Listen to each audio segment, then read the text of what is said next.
ಆಸಿಫ್ ಸೇಠ್ ಅವ್ರ ವಿಚಾರ ಗಲಭೆಗಳು ಪ್ರತಿದಿನ 1 ವರ್ಷ ಆಗೋಯ್ತು, 2 ವರ್ಷ, ಇನ್ನೇನು ಡಿಸೆಂಬರ್ ಬಂದ್ರೆ 2 ವರ್ಷ ಮುಗ್ದೋಯ್ತು. ಗ್ಯಾರಂಟಿ ಹೆಸರಲ್ಲೇ 1 ವರ್ಷ ಗುಂಗಲ್ ತಳ್ಳಿದ್ರು, 2ನೇ ವರ್ಷ ಯಾರು ಸರಿಯಾಗಿ ತಲುಪ್ತಾ ಇಲ್ಲ. ಯಾಕಂದ್ರೆ ನಾವು ಮುಖ್ಯವಾಗಿ ಮಾಡ್ತಾ ಇರೋದು MLA ಗಳ ರಿಪೋರ್ಟ್ ಕಾರ್ಡ್. ನೀವೊಬ್ರು ಮಾಜಿ ಶಾಸಕರಾಗಿ ಈಗ ಸದ್ಯದ ಈ ಸರ್ಕಾರದ ಅವಧಿಯಲ್ಲಿ ಬೆಳಗಾವಿ ಉತ್ತರದಲ್ಲಿ ಅಭಿವೃದ್ಧಿ ಆಗಿದೆಯಾ ಇಲ್ಲ ಮರೀಚಿಕೆನಾ? ಸರ್, ಜನರ ಇಷ್ಟು ಸಮಸ್ಯೆ ಒಳಗದಾರಂದ್ರ 1 ವರ್ಷದಿಂದ ಒಂದು ರೂಪಾಯಿದ ಉದ್ಘಾಟನೆ ಮಾಡಿಲ್ಲ. 2-3 ಕಡೆ ಮಾಡಿರ್ಬೇಕು. ನಾ ಉದ್ಘಾಟನೆ ಮಾಡಿದ್ರೆ ರಿಪೀಟ್ ಉದ್ಘಾಟನೆ ಮಾಡತ್ತಾರೆ. ಗೊತ್ತಾಯ್ತು. ರೋಡ್ ಇರ್ಲಿ, ಗಟರ್ ಇರ್ಲಿ, ಡ್ರೈನೇಜ್, ಅದು ಎಷ್ಟು 4-5 ಅಷ್ಟು ಮಾಡಿದಾರ. ಅಷ್ಟೇನ್ ದೊಡ್ಡ ಪ್ರಮಾಣ ಮಾಡಿ ಆ ಮಾಡಿದನ್ನ ಎಲ್ಲಾನ ಹಿಂದಿನ ಅಮೌಂಟ್ ಇನ್ನ ಮತ್ ಇಲ್ಲಿ ಸರ್ಕಾರಗಳಿಂದ ಇಲೆಕ್ಷನ್ ಆದ್ಮೇಲೆ ಮುಖ್ಯಮಂತ್ರಿ ಆದ್ಮೇಲೆ ನೆಕ್ಸ್ಟ್ 2-3 ದಿವಸನಾಗ ಒಂದ್ ಲೆಟರ್ ಬಂತು, ಎಲ್ಲಾ ದುಡ್ಡನ್ನ ವಾಪಸ್ ಕಳಿಸ್ಬೇಕಂತ. ಎಲ್ಲೆಲ್ಲಿ ಕೆಲಸ ಶುರು ಆಗ್ಯಾವ ಮುಗಿಸಿದ್ರ ಅಷ್ಟ ಮುಗಿಬೇಕು, ಕೆಲಸ ಶುರು ಇದ್ರನ್ನ ಎಲ್ಲಾ ದುಡ್ಡನ್ನು ವಾಪಸ್ ಕಳಿಸ್ಬೇಕಾದ್ರೆ ನಮ್ ಕಡೆಯಿಂದ ಎಲ್ಲಾ ಕ್ಷೇತ್ರ ಎಲ್ಲಾ ಡಿಪಾರ್ಟ್ಮೆಂಟ್ ದುಡ್ಡನ್ನು ವಾಪಸ್ ತಗೊಂಡ್ರು ಗ್ಯಾರಂಟಿ ಸಲುವಾಗಿ. ತದನಂತರ ನನ್ನ ಅನಿಸಿದ ಪ್ರಕಾರ 1 ರೂಪಾಯಿ ಇಲ್ಲಿ ಖರ್ಚಾಗಿಲ್ಲ. ಇದ್ದಿದ್ದ ನಾವು ಕೆಲಸ ಏನ್ ಪೂಜಾ ಮಾಡಿ ಅಷ್ಟ ಕೆಲಸ, ಬಾಕಿ ಏನು 1 ರೂಪಾಯಿ ಕೆಲಸ ಇಲ್ಲ. ಇದ್ದಿದ್ದ ರೋಡ್ಗಳು ಇವತ್ತು ನೋಡ್ರಿ, ನಾವು ಇಲ್ಲಿ L&T ಕಂಪ್ನಿ ಅವ್ರಿಗೆ ನಾ ತಡೆ ಹಿಡ್ತಿದ್ನಿ, ನೀವು CC ರೋಡ್ ಯಾವ್ದು ಪರಿಸ್ಥಿತಿ ಕಟ್ ಮಾಡುದಿಲ್ಲ.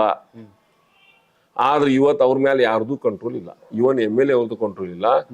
ರೋಡ್ ನಡಕ್ ಹಡ್ಡಿ ಎಲ್ಲಾ CC ರೋಡ್ ಡ್ಯಾಮೇಜ್ ಮಾಡತ್ತಾರು. 30 ವರ್ಷದ ಗ್ಯಾರಂಟಿ ಕೊಟ್ಟಿವಿ. ಇವತ್ತು ಪರಿಸ್ಥಿತಿ ಏನಂದ್ರ, ಒಂದ್ ಸೈಡ್ ನೀವು CC ರೋಡ್ ಹೊಡೆದ್ರ ತಳಗಿಂದ ಮಣ್ಣು ಜಾರಿಸಿ CC ರೋಡ್ ತಳಗ್ ಹೋಗ್ತದೆ, ಕುಸಿತಾ ಇದೆ. ಅದ ಗೊತ್ತೈತಿ. ಕಳಪೆ ಕಾಮಗಾರಿ. ಹೌದು, ಕಳಪೆ ಅಂದ್ರೆ ಇವ್ರು ಈಗ ಫುಟ್ಪಾತ್ ನಲ್ಲಿ ಹೊಡೆದು ಬಿಟ್ಟು ಈಸಿ ಬೇಕಲ್ಲ ಇವ್ರು. ಇವ್ರ ಮೇಲೆ ಯಾರು ಕಂಟ್ರೋಲ್ ಇದ್ರ ಅವ್ರು ಮಾಡ್ತಾರೋ. ನಾವು 2-3 ಕಡೆ ಬಡದೇವ್ ಅವ್ರು. ಅಶೋಕ್ ನಗರದಲ್ಲಿ ಕೆಲಸ ಮಾಡೋ ಬಡದ ಕೆಲಸ ಬಂದ್ ಮಾಡಿ ನಿಲ್ಸಿದೀವಿ.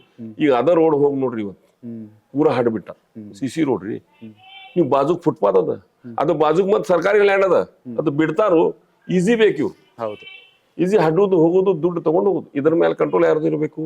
ಶಾಸಕರು ನಿಂತ್ ಕೆಲಸ ಮಾಡ್ಕೋಬೇಕು. ಅವ್ರ ನಶೀಬ್ ಅಂದ್ರೆ ಏನು? ಶಾಸಕರ ಇನ್ನೊಂದು ನಶೀಬ್ ಹೇಳ್ತೇನೆ. ನಾವು ಶಾಸಕಾಗಿ 1 ವರ್ಷ ಇದ ಬಂತು, ಫುಲ್ ಡ್ರಾಟ್ ಬಂತು. ಹೌದು, 8 ಸಲ ಪಾಪ ಸನ್ಮಾನೀಯ ಮುಖ್ಯಮಂತ್ರಿ, ಮಾಜಿ ಮುಖ್ಯಮಂತ್ರಿ ಯಡಿಯೂರಪ್ಪ 8 ಸಲ ಬಂದು ಇಲ್ಲಿ ಇಟ್ಟಿಟ್ಟು ನೀರ್ನಾಗ ಹೇಳಿದ್ರು. ಇನ್ನ ತನಕ ಇಂಥ ಪರಿಸ್ಥಿತಿ ಇವ್ರಿಗಿಲ್ಲ. ಇಮಿಡಿಯೇಟ್ಲಿ ಕೊರೋನಾ ಬಂತು. ಹೌದು, ಇವ್ರು ಇಂಥ ಪರಿಸ್ಥಿತಿ ಇಲ್ಲ. ಇಂಥ ಪರಿಸ್ಥಿತಿ ಇವ್ರು ಹುಡುಕಾಡ್ಬೇಕಾಗ್ತಿತ್ತು. ಇವತ್ ಪರಿಸ್ಥಿತಿ ಅಂದ್ರೆ ಇಷ್ಟು ಅವಕಾಶ ಅದ ಡೆವಲಪ್ಮೆಂಟ್ ಮಾಡ್ಲಿಕ್ಕೆ, ಇದ್ದಿದ್ದ ಡೆವಲಪ್ ಕೆಲಸ ಮಾಡ್ಲಿಕ್ಕೆ ಯಾವುದೂ ಅವಕಾಶ ಇವ್ರು ಉಪಯೋಗ ಮಾಡವಲ್ದು. ಇಡೀ ಕ್ಷೇತ್ರದಲ್ಲಿ ಪೂರಾ ಕ್ಷೇತ್ರ ಹಡ್ ಬಿಟ್ಟಾರ. ಹೌದು, ಅದ ಮುಚ್ಚುದಿಲ್ಲ, ಹಂಗ ಇಟ್ಬಿಟ್ಟಾರ. ಇನ್ನು ದೊಡ್ಡ ಮಳೆ ಆದ್ರ ಈ ಅನಾಹುತ ಆಗ್ತದೆ ಬೆಳಗಾವಿಯಲ್ಲಿ. ಈಗ ಆಲ್ರೆಡಿ ಮಳೆಗಾಲ ಶುರು ಆಗಿದೆ, ದೊಡ್ಡ ಮಳೆ ಆಗ್ಬೇಕಷ್ಟ. ದೊಡ್ಡ ಮಳೆ ಆದ್ರೆ ಇಲ್ಲಿ ದೊಡ್ಡ ಸಮಸ್ಯೆ. ಯಾಕಂದ್ರೆ ಅದ ಹೇಳ್ತೇವೆ, ನಾ MLA ಇದ್ದಾಗ ಮಾರ್ಚ್ ನಲ್ಲಿ ನಾನು ನಾಲಾ ಸಫಾಯಿ ಮಾಡ್ತಿದ್ದ. ನಂದು ವಿಡಿಯೋ ಎಲ್ಲ ನೋಡ್ರಿ. ಮಾರ್ಚ್ ನಲ್ಲಿ 1 ತಿಂಗಳ ಕಂಟಿನ್ಯೂ ನಾಲಾ ಸಫಾಯಿ ಮಾಡಿದ್ರ ನೀರು ಬರುದಿಲ್ಲ. ಈ ವರ್ಷ ಇವ್ರು ನಾಲಾ ಸಫಾಯಿ ಮಾಡಿಲ್ಲ, ಏನೂ ಮಾಡಿಲ್ಲ. ಹಂಗಾದ ದೊಡ್ಡ ಮಳೆ ಬಂದ್ರ ಎಲ್ಲಾರ ಮನೆಯೊಳಗೆ ನೀರು ಹೋಗುದನ್ನ.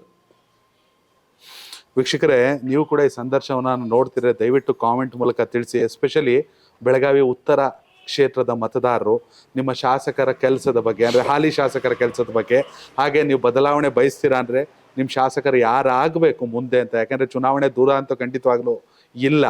ದಯವಿಟ್ಟು ತಿಳಿಸಿ.